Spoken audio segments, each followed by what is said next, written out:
औज़ु बिल्लाहि मिनश शैतानिर रजीम।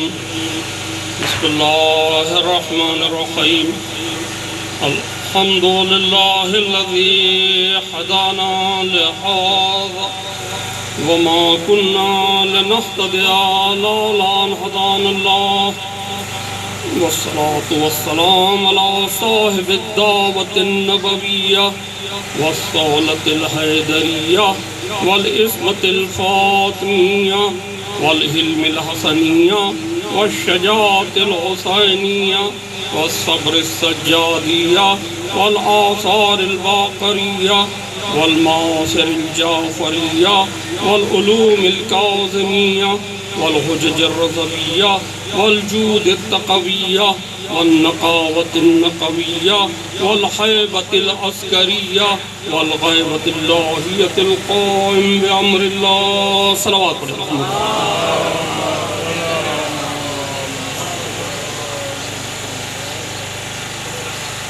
अम्मा बाद क़ाल अल्लाहु तआला फ़ी किताबिहिल मुबीन। बिस्मिल्लाहिर रहमानिर रहीम।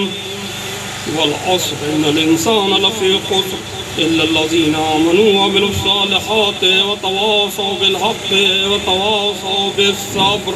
सलावत पढ़ें। मुहम्मद व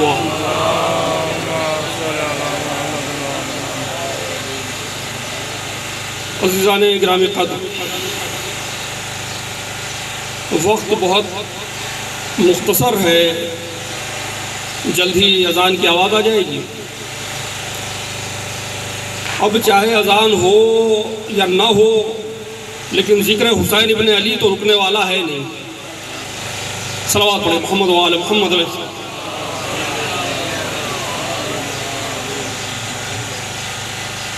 बस जब आप यहाँ पर जमा हुए हैं, बहरहाल मैं पूरी कोशिश करूँगा कि मुख्तसर वक्त में बात को तमाम कर दिया जाए, लेकिन बहरहाल यहाँ आपके आने का मकसद पूरा हो।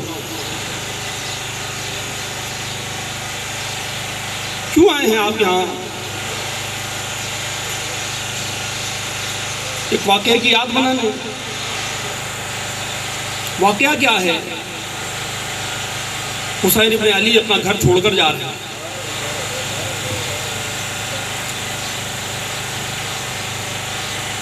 बज़ाहिर एक छोटा सा वाक़या है और उसका उरूज हमें करबला के मैदान में नजर आएगा, लेकिन अभी तो इस वाक़ये में कुछ नहीं है। बज़ाहिर तो इस वाक़ये में कुछ नजर नहीं आ रहा। तो हुसैन इब्न अली अपना घर छोड़कर जा रहे हैं। क्या है इस वाक़ये की अहमियत? अशूर का दिन आएगा, आप बनाइएगा, लेकिन अभी तो इसकी कोई अहमियत और हैसियत नजर नहीं आती। अभी तो सिर्फ हुसैन सफर कर रहे हैं, अभी तो हुसैन सिर्फ मदीने को से निकल रहे हैं। लेकिन नहीं, इस वाक़ये की भी उतनी ही अहमियत है जितनी कि आशूर के दिन की है। इतनी ही अहमियत है क्योंकि ये हुसैन की जिंदगी का जो आगाज है, जिहाद है, और जो इनकार है उसकी इब्तिदा हो रही है। हुसैन के इनकार की इब्तिदा हो रही है, और हुसैन के इनकार की इब्तिदा अजीब अंदाज से हो रही है। ये कहते हुए हुसैन चल रहे हैं कि मुझ जैसा तुझ जैसे की बैत नहीं कर सकता। ये हुसैन ऐलान करते हुए मदीना छोड़ रहे हैं। ऐसे मदीना नहीं छोड़ रहे। मदीना छोड़ने से पहले हुसैन ने ये इनकार किया और ये ऐलान किया कि मिस्ली ला युबायु मिस्लहु, मेरा जैसा उस जैसे की कभी बायत नहीं कर सकता। यानी हुसैन ने निकलते निकलते ये बतला दिया कि देखो, मेरा इनकार है बायत, सिर्फ मेरा इनकार है बायत नहीं है, ये हसन का भी इनकार है बायत है, ये अली का भी इनकार है बायत। हुसैन मदीना छोड़ रहे हैं। किस मकसद के लिए मदीना छोड़ रहे हैं? मैं आपसे सवाल करूं कि भाई करबला का मकसद क्या है? जाहिर है कि माशाल्लाह मुख्तलिफ जहन है तो मुख्तलिफ जवाबात भी जहनों में होंगे। कोई कहेगा नमाज के लिए इमाम हुसैन अलैहिस्सलाम कुर्बानी देने जा रहे थे। वो सारे जहनों में चीज आ चुकी है, रासिख हो चुकी है। लेकिन मैं अर्ज करूंगा कि नमाज को खतरा नहीं था, नमाज को खतरा नहीं था जिसके लिए हुसैन कुर्बानी देने के लिए जा रहे थे। नमाज को खतरा नहीं था। आप पहचानेंगे क्या लश्कर यजीद नमाज नहीं पढ़ता था? आपका क्या ख्याल है? लश्कर यजीद नमाज नहीं पढ़ता था। जब हुर ने इमाम के रास्ते को रोका है और इमाम और हुर चले हैं साथ साथ, तो एक मैदान आया है, जोर का वक्त हो गया। इमाम कहते हैं कि यह बतला कि अपनी जमात अलग कायम करेगा या हमारे साथ नमाज पढ़ेगा? तो हुर कहता है कि मौला नमाज तो आपके साथ हो।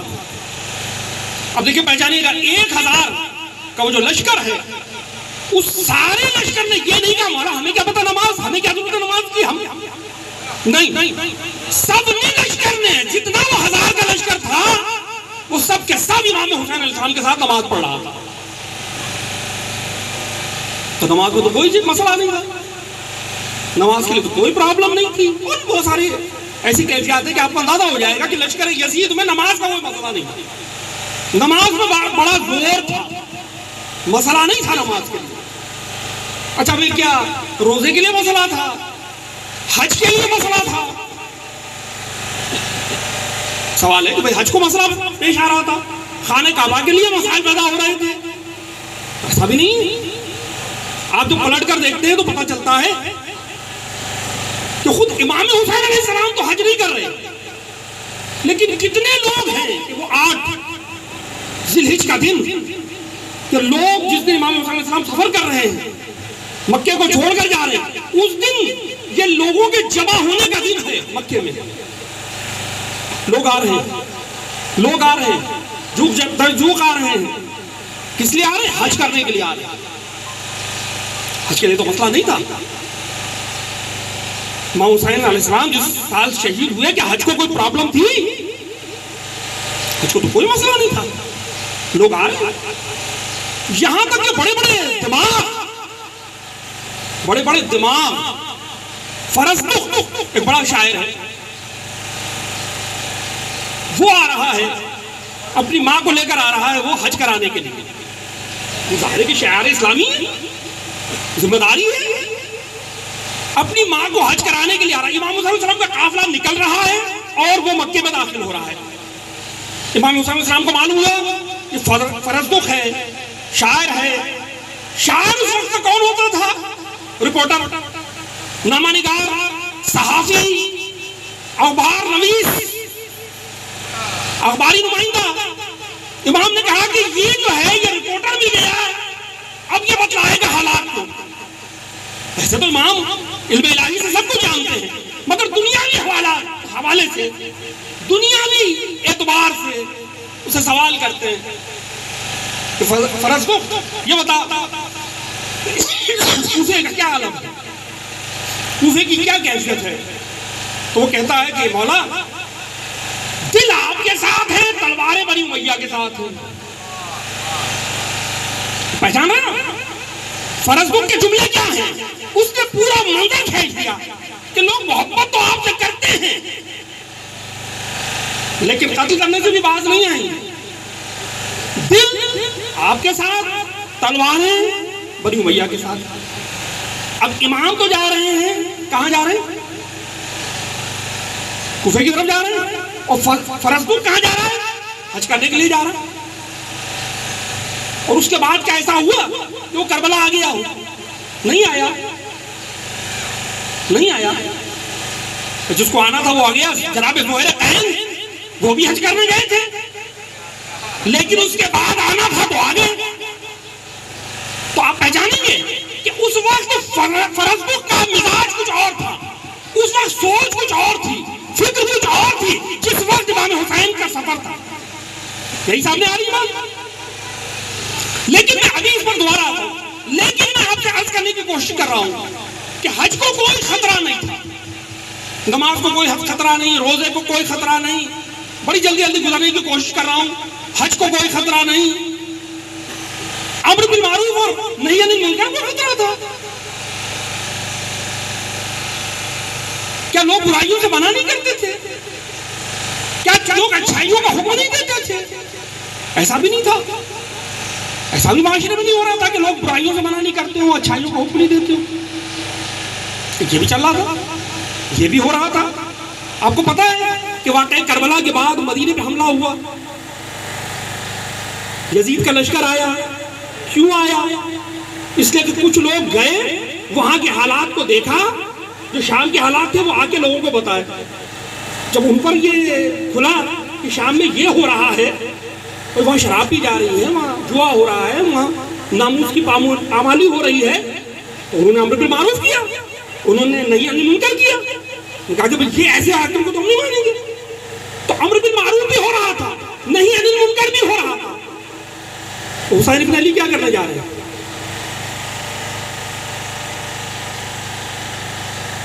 तो नमाज को तो कोई खतरा नहीं है, रोजे को तो कोई खतरा नहीं है, हज को तो कोई खतरा नहीं था, ये सब तो चल रहे थे। हुसैन इब्न अली क्या करने जा रहे थे? तो अब जहनों में सवाल उभर रहा होगा कि हुसैन हुकूमत के लिए जा रहे थे।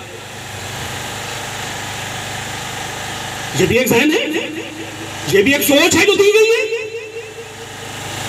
या तो नमाज के लिए, या भाई अम्र बिल मारूफ के लिए, या फिर हुसैन इब्न अली चले तो हुकूमत के लिए। तो मैं आपसे सवाल करूंगा कि अगर हुसैन हुकूमत के लिए जा रहे थे और हुसैन का मंशा हुकूमत था, तो ये बतलाइए कि इमाम हसन ने हुकूमत को लात क्यों मार दी थी? अगर हुसैन का मंशा हुकूमत था, इख्तिदार को ले लेना था, तो अगर हुसैन का इल्जाम सही है तो इमाम हसन के इल्जाम को क्या कहेंगे? मसला है या नहीं है? फिर तो बड़ा मसला पैदा हो रहा है कि भाई जब आपके पास हुकूमत है तो भाई ये इतराज होगा ना कि भाई जब आपके पास हुकूमत है तो आपसे चलती नहीं है, और जब मिलती नहीं है तो आप उसके लिए दौड़ते हैं। सीधा सीधा तो दौड़ने का इतराज हो जाएगा। होगा कि नहीं होगा? अगर हुकूमत के लिए जा रहे थे फिर इमाम हसन ने क्यों छोड़ी? नहीं छोड़ना चाहिए थी ना, जान कुर्बान कर देते, हुकूमत नहीं छोड़ते, क्योंकि मकसद तो हुकूमत था। और इमाम हसन हो तो फिर उससे बड़ी इस्लामी हुकूमत कौन सी हो सकती है? तो फिर इमाम हुसैन को तो हुकूमत नहीं छोड़ना चाहिए थी ना। ये क्या मसला? और फिर दूसरा मरहला आएगा कि भाई हुकूमत जिसके लिए इमाम हुसैन जा रहे थे वो मिली भी नहीं, हुकूमत तो नहीं मिली इमाम हुसैन को। तो इसका मतलब क्या हुआ? इसका मतलब यह हुआ कि माज़अल्लाह नाकाम हो गए। जो मकसद था उस मकसद में कामयाबी नहीं हो सके इमाम हुसैन। तो फिर क्या रहा? कोई नमाज को खतरा नहीं, रोजे को खतरा नहीं, हज को खतरा नहीं, कोई मसला नहीं था। खुम्स ज़कात का मसला कहां पैदा हो रहा था? कोई मसला नहीं था हुकूमत का, हुकूमत का भी मसला नहीं। अब बतलाइए कि क्या मसला क्या है? नमाज पढ़ेंगे तो ला इलाहा इल्लल्लाह मुहम्मद रसूलुल्लाह तो कहेंगे, लाजिमी कहेंगे। तो तौहीद और नबूवत का भी मसला नहीं आ रहा। पहचान रहे हैं मेरी बात को? ये हुसैन करने क्या जा रहे हैं? बुनियादी मसला क्या है? लेकिन पहचानिएगा बुनियादी मसला क्या है। इस पूरे दीन को पहचानिए कि दीन है क्या। ये दीन है क्या? आप कहेंगे नमाज दीन नहीं है क्या, रोजा दीन नहीं है क्या, हज दीन नहीं है क्या? भाई सब दीन है, मगर असली दीन नहीं है, हकीकत दीन नहीं है। भाई ये टोपी काबिल एहतराम है, सर पर रखने के लिए है, वास्कोट भी है, मगर क्या ये मजलिस पढ़ेंगी? ये अमामा मजलिस नहीं पढ़ता, अबा मजलिस नहीं पढ़ती, ये तो साथ में आ जाती है। ये तो लवाजमात है, ये तो लवाजमात है। भाई मैं आया तो मेरे साथ ये चीजें भी आ गई। ये थोड़ी ज़ेबाइश के लिए और भी उसके फवायद आ सकते हैं, मैं सर को बचाने के लिए धूप से काफी है, सर्दी से बचाने के लिए बहुत सारी चीजें हो सकती है, मैं तफसील में जा नहीं सकता हूँ। तो सिर्फ ये कह रहा हूँ कि देखिए बुनियादी चीज कि नमाज को मसला नहीं, रोजे को मसला नहीं, हज को मसला नहीं, ये सब कुछ हो रहा है दौरे यजीद में। सबको पता है नमाज पढ़ना है, सबको पता है रोजा रखना है, सबको पता है हज करना है, हुकूमत इस्लामी के लिए तो बनता नहीं मसला। अब बना क्या मामला? मसला खतरा था कहां? खतरा था कहां? खतरा था 12 इमाम की विलायत को। खतरा जज़ाकल्लाह, खुदा सलामत रखे। खतरा कहां था? खतरा इसको था कि हमारे पास दीन क्या कहता हुआ आया? दीन ये कहता हुआ आया कि नुमाइंदा अल्लाह की तरफ से बंदों का बनाया हुआ नहीं, नुमाइंदा अल्लाह की तरफ से आता है, बंदों का बनाया हुआ नहीं होता, इजमा से नहीं बनता, शूरा से नहीं बनता, कयास से नहीं बनता, नुमाइंदा अल्लाह की तरफ से आएगा। यही मानते चले आ रहे हैं ना। आदम को दुनिया ने इजमा करके तो बनाया नहीं, नूह का इंतखाब शूरा से तो हुआ नहीं, यही था ना। तो आखिर बात आई पैगंबर पर, और पैगंबर जाते जाते बता गए कि ये सिर्फ 12 हैं, ये हैं सिर्फ 12 जो मेरे वारिस है, हुकूमत इस्लामी के जिम्मेदार हैं। अब मसला क्या मरा रहा था? मसला आ गया बुनियादी तौर पर, मसला आ रहा है इमामत का, मसला आ रहा है विलायत का। ये इमामत और विलायत का मसला था। अब यजीद ने वार कहां किया? यजीद ने कोई आर्डर दिया कि भाई मदीने में नमाजें बंद कर दी जाएं? कोई आर्डर नहीं था। क्या हुक्म दिया था कि भाई खाने काबा में हज बंद कर दिया जाए? तो हुसैन लड़ने के लिए चले गए? ऐसा भी कुछ नहीं था। कहता था कि ज़कात नहीं दो, ऐसा भी नहीं था। अम्र बिल मारूफ नहीं करो, ऐसा नहीं था। नहीं अनिल मुनकर नहीं करो, ऐसा नहीं था। मसला कहां पर आया? सिर्फ एक मुतालबा था, वो मुतालबा ये था कि हुसैन बैयत कर लो। यही मुतालबा था ना, हुसैन बैयत करो, मेरी बैयत करो। मतलब क्या? मतलब क्या कि वो जो पूरा निजाम 12 इमाम की विलायत का जो पैगंबर हुक्म खुदा से देकर गए थे, आज खुद अल्लाह के नुमाइंदे से ये इनकार कराया जाए। बैयत का इकरार दीन का इनकार था, यानी जो नबी कह गया था वो सही नहीं था। क्या मतलब होता? हुसैन की बैयत का मतलब क्या है? हुसैन की बैयत का मतलब क्या है? यानी खुद वारिस रसूल ये कह रहा है, खुद रसूल का बेटा ये कह रहा है कि मैं यजीद की बैयत कर रहा हूं। यानी अब विलायत और इमामत का तो कोई मसला नहीं रह गया, अब तो मुलूकियत का मसला आ गया है। अब तो बादशाहों के सामने जाके सजदा करना है, ये मसला आ गया था ना। और क्या मसला था? इसके अलावा कोई मसला तो बताइए। तो पहचाना आपने? असल मसला आ गया था इमामत का, विलायत का मसला, विलायत का मसला। और अल्लाह के वली से, हुसैन से नहीं, अल्लाह के वली से वो बैयत मांग रहा था। वो जो पूरा निजाम था, उस निजाम के नुमाइंदे से वो बैयत मांग रहा था। हुसैन बैयत, मेरी बैयत कर लो। यानी अब हुसैन बैयत कर ले तो इसका मतलब क्या हुआ? इसका मतलब यह हुआ कि 12 इमाम का अकीदा गलत,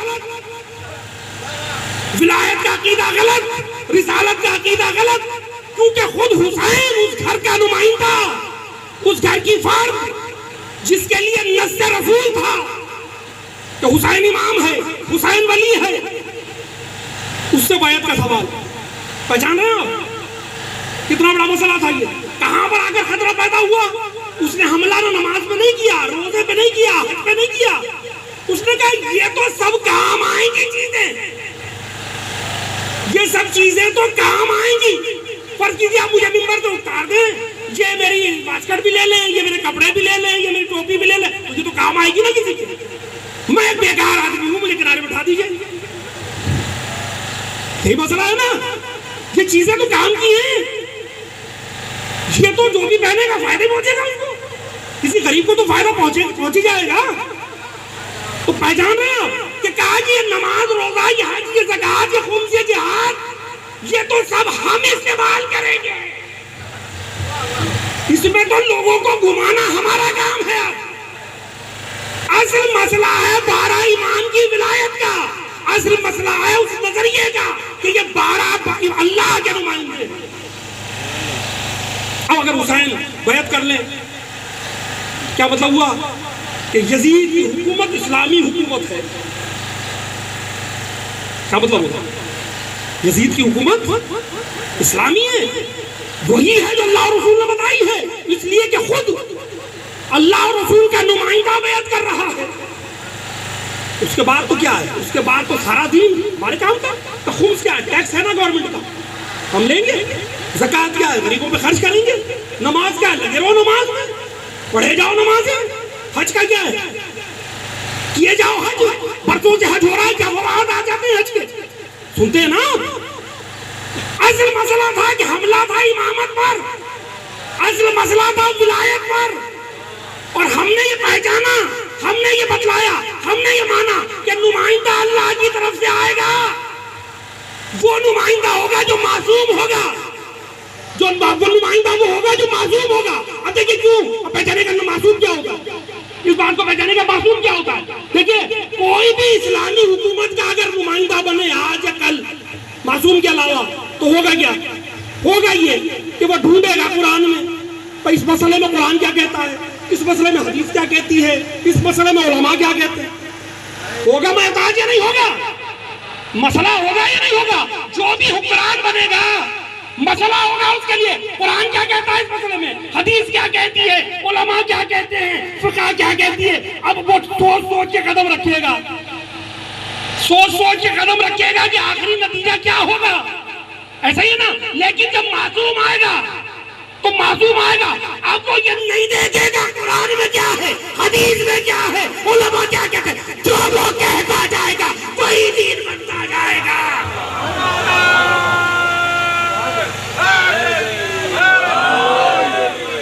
जो वो कहेगा वही दीन बनेगा, जो वो करेगा वही दीन बनेगा। यानी वो दीन के पीछे नहीं होगा, दीन उसके पीछे होगा। वो हक के पीछे नहीं होगा, हक उसके पीछे होगा। यही अकीदा है ना, यही अकीदा है ना कि अली हक